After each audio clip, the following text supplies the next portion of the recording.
Et l'invité de Tir Croisé ce soir, c'est Virginie Calmels. Bonsoir. Bonsoir Laurence Ferrari. Bonsoir, candidate Les Républicains Modem UDI pour la région Aquitaine, Poitou, Charente, Limousin. Vous êtes aussi la première adjointe de la mairie de Bordeaux. Un mot de l'actualité avant de parler de votre campagne sur le terrain. Ce matin, Jean-Luc Mélenchon, Cécile Duflot, Pierre Laurent se sont indignés des conditions dans lesquelles 6 salariés d'Air France ont été interpellés à 6 h du matin. Et cela, bien sûr, après les violences de la semaine dernière contre des cadres dirigeants de la société. Est-ce que cela vous choque ? Ce qui me choque, c'est ce qui s'est passé la semaine dernière. Je crois que c'est ce qui a choqué tous les citoyens. Nous avons vu des images d'extrême violence. Il n'y a pas de poids et de mesure. Il n'y a pas des salariés protégés ou pas, ou des gens protégés ou pas. Moi, je suis pour une équité de traitement. Visiblement, ils entrent dans le cadre d'une enquête judiciaire. Et effectivement, vous savez, il n'y a pas de différence pour moi entre eux et d'autres gens qui sont mis en garde à vue dans d'autres affaires. Est-ce que vous êtes pour un licenciement de ces salariés? Moi, je n'ai pas à me prononcer, étant donné que je ne sais pas. Il y aura une enquête et l'enquête révélera si oui ou non. Derrière, il doit y avoir des sanctions qui doivent être prises. En tout cas, je pense que Jean-Luc Mélenchon ou Cécile Duflot font une affaire politique d'un événement qui est simplement, malheureusement, les dérapages inacceptables de personnes physiques qui doivent être condamnées, quelles que soient ces personnes physiques. Liées à des syndicats, est-ce qu'il faut aller jusqu'à remettre en cause le rôle des syndicats, leur représentativité? Non, je crois que ce qui est intéressant, c'est qu'effectivement, ça va ouvrir probablement un débat sur la représentation syndicale dans son ensemble et surtout sur le dialogue social. Pour qu'il y ait dialogue social, il faut qu'il y ait respect des deux côtés, à la fois du patronat et des représentants des salariés. Et je pense qu'on a des progrès, une modernisation à apporter dans le dialogue social en France. Et ce sera peut-être l'occasion, effectivement, de faire des propositions en la matière pour renouveler un peu notre façon de pratiquer ce dialogue social en France. Alain Juppé, il a piqué une grosse colère sur son blog ce week-end contre l'abaissement du débat public. C'est une colère saine, Mme Calmels? Écoutez, je crois que déjà, ce qui est intéressant, c'est que... C'est une référence à la campagne de 2007 et Ségolène Royal. Oui, j'ai compris, mais pour beaucoup, Alain Juppé est froid. Et là, on voit que finalement, vous voyez, il est passionné et je pense qu'il a la passion de la France. Donc, mais il a envie pas un peu joué, tout ça un peu de la comédie finalement? Non, je crois pas. Enfin, le connaissant un peu, maintenant je travaille avec lui depuis 18 mois, je crois pas que ce soit quelqu'un qui joue. Non, je crois que c'est quelqu'un qui est très authentique, très sincère et qui avait probablement envie, à un moment donné, d'exprimer tout ce qu'il avait sur le cœur. Et de notamment dans sur Nicolas Sarkozy, puisqu'on reconnaît entre les lignes les Cassandres qui annoncent l'effondrement de la civilisation occidentale, l'arrogance des bien-pensants qui se réclament bruyamment des racines chrétiennes de la France sans y être vraiment fidèles. Je suis pas sûre qu'il ait visé tel ou tel, bon, sauf peut-être Nadine Morano quand il parle du point très précis sur la race blanche, mais sur le reste, je pense que Alain Juppé a un propos plus général. Il est contre le misérabilisme et de ce point de vue-là, moi je le rejoins parce que si je me suis pas engagée en politique en venant de l'entreprise, en ne croyant pas à la politique. On croit à la politique, on croit qu'elle peut changer le destin des individus et qu'il faut qu'elle reste à la hauteur des enjeux qu'elle défend. Donc là, je crois qu'il a simplement envie d'exprimer haut et fort qu'il faut prendre un peu de hauteur. C'est un homme d'État, Alain Juppé, et il se place un peu au-dessus de la mêlée. Je ne crois pas que son blog soit de nature à viser tel ou tel. C'est ceux qui se sentent visés qui peut-être font une erreur d'analyse. C'est aussi, on en parlait il y a un instant avec Françoise de Gaulle et Jean-Claude Dacier, le candidat de droite qui plaît le plus à la gauche. Est-ce qu'il est de gauche, Alain Juppé? Non, ça je crois pas. Je crois que c'est un homme résolument de droite. D'ailleurs, c'est même étonnant qu'on puisse se poser cette question alors qu'il est celui qui a fondé le RPR. Donc il y a un moment donné, je crois que le programme d'Alain Juppé, d'ailleurs, est très éloigné du programme de la gauche. Aujourd'hui, on est clairement dans la volonté de changer la politique pour ce pays, pour ces régions qui sont des régions socialistes, avec une politique socialiste qui est malheureusement appliquée partout en France, sauf dans une seule région, qu'on a envie d'autre chose et qu'Alain Juppé porte justement un projet de renouveau, mais comme les autres candidats à la primaire vont le porter en 2016. Mais pour l'heure, c'est les régionales qui nous importent. Et là, nous sommes bien tous unis sur un projet commun pour la droite et le centre pour en finir avec la politique socialiste dans nos régions. Alors justement, mercredi soir, vous allez réussir l'exploit de réunir Alain Juppé et Nicolas Sarkozy sur la même scène. Ils viennent à Limoges, c'est ça, pour un meeting commun autour de votre candidature. Vous y avez invité François Bayrou ou pas? Non, mais là, en l'occurrence, ce qui est intéressant, c'est de voir effectivement que pour cette grande région Aquitaine, Limousin, Poitou, Charente, on met de côté tous les débats qui peuvent opposer les uns et les autres ou les enjeux qui seront pour plus tard. Et on a une vraie liste d'union. Je suis soutenue par Alain Juppé et par Nicolas Sarkozy et je les remercie d'être présents à Limoges pour ça prochainement, mais également par François Bayrou, par Jean-Christophe Lagarde ou par évidemment Jean-Pierre Raffarin, c'est sa région, par Dominique Bussereau, par Michel à Lyon-Marie. Donc c'est vraiment un rassemblement de l'ensemble des Républicains, de l'UDI, du MoDem et de CPNT pour porter un projet commun, parce que tout ce qui nous rassemble est bien plus fort que ce qui nous divise, pour réellement en finir avec cette gestion socialiste de la région Aquitaine, Limousin et Poitou-Charentes. Est-ce que vous prenez conseil auprès de François Bayrou ? Oui, ça m'arrive, bien sûr. Je prends conseil auprès de tous les personnalités politiques. Vous savez, moi, je n'ai que 18 mois de politique. Je viens de l'entreprise. Je ne suis pas une vraie femme politique. Donc, je suis toujours heureuse de recueillir les conseils d'hommes avisés. Et là encore, dans ma vaste union de tous les hommes avisés qui peuvent, et femmes, bien sûr, mais il y en a moins, mais qui peuvent m'aider dans cette conquête de la grande région. Alain Juppé se dit prêt à contourner la primaire si elle est bidouillée. On parle évidemment de l'échéance d'après les régionales qui vous concerne.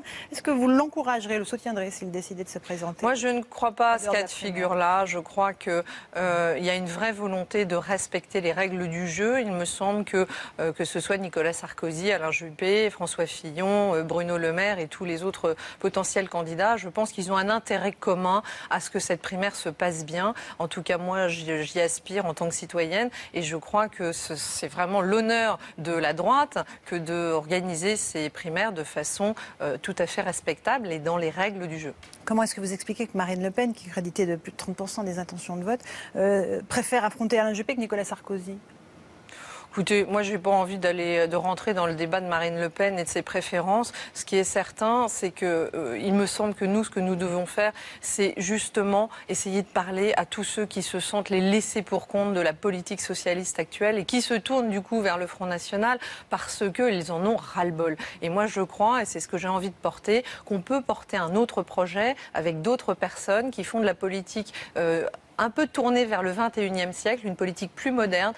Vraiment axé sur les résultats. Moi, je viens d'un monde où si vous n'avez pas de résultats, de toute façon, vous ne progressez pas ou vous dégagez. Et je pense qu'en politique, on doit aussi apporter du concret, du pragmatique, des résultats pour justement éviter que le débat ne soit repris par des populistes et des fausses promesses. On va parler de vos propositions. Juste si vous vous retrouvez face au FN, est-ce que vous appellerez un front républicain pour faire barrage au FN au second tour ? Vous savez, je crois que c'est vraiment... moi, je vais tout faire de toute façon pour que la liste que je défends soit première au soir du premier tour. Je crois que tout ce qui est bidouillage d'entre-deux tours, appel, est un peu d'un autre temps. Vous savez, les électeurs, je pense qu'ils n'ont plus besoin d'avoir des consignes de vote. Ils font ce qu'ils veulent.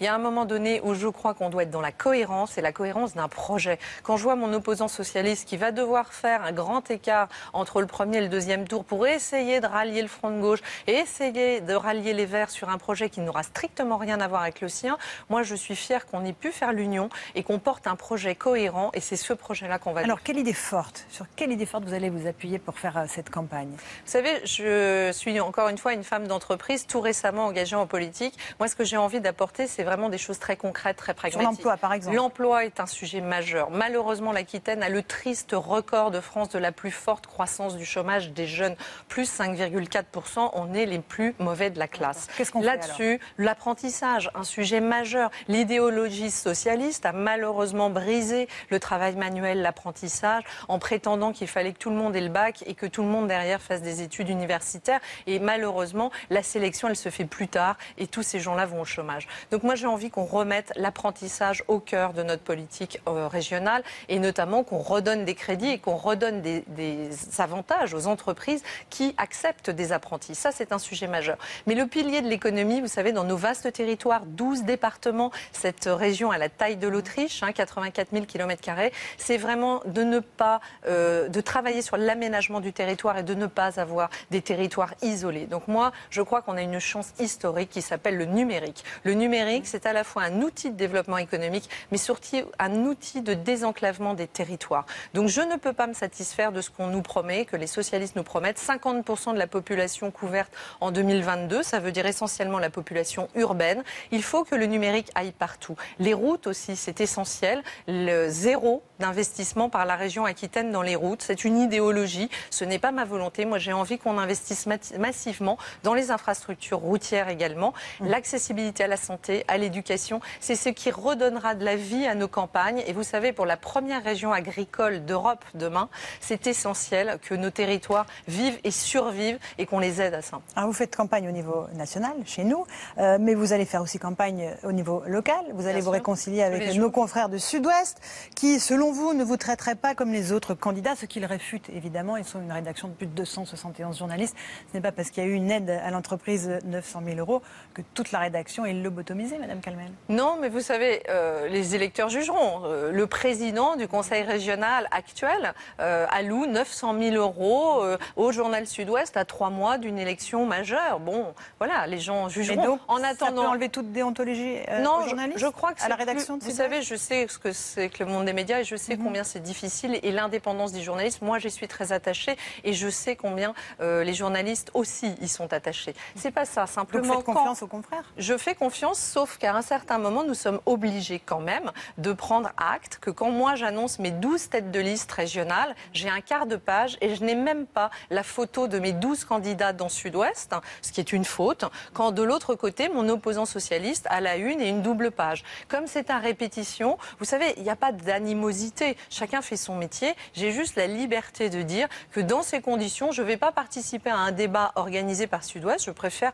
participer à des débats qui sont organisés par des personnes qui montrent un tout petit peu plus d'équilibre dans le traitement de l'information. Mais c'est une accusation grave quand même que vous formulez à l'encontre. C'est pas une accusation, c'est factuel. Vous savez, j'invite tout le monde à aller vérifier. C'est ce qui est, là encore, ce qui serait une accusation, c'est de dire que c'est fait délibérément. Là, nous constatons malheureusement que cette inégalité de traitement a été trop récurrente et on attendait une forme de compensation. Cette compensation n'est pas intervenue. Là encore, vous savez, l'erreur est humaine et moi, je sais trop ce que c'est et la difficulté que c'est de toujours être parfait dans l'information. Néanmoins, je pense aussi qu'il faut savoir dire les choses. Alors, ça va peut-être pas me faire que des amis, c'est peut-être pas politiquement correct, mais une fois encore, je crois qu'il faut le dire. Vous savez, moi, les électeurs de cette grande région et les lecteurs de Sud-Ouest sont les premiers à s'en émouvoir, à considérer que ce n'est pas équitable et qu'il faut le dénoncer. Après, vous savez, je crois que ça dénonce une politique à l'ancienne. 900 000 euros d'argent public à 3 mois d'une élection pour viser quoi? Sa propre réélection?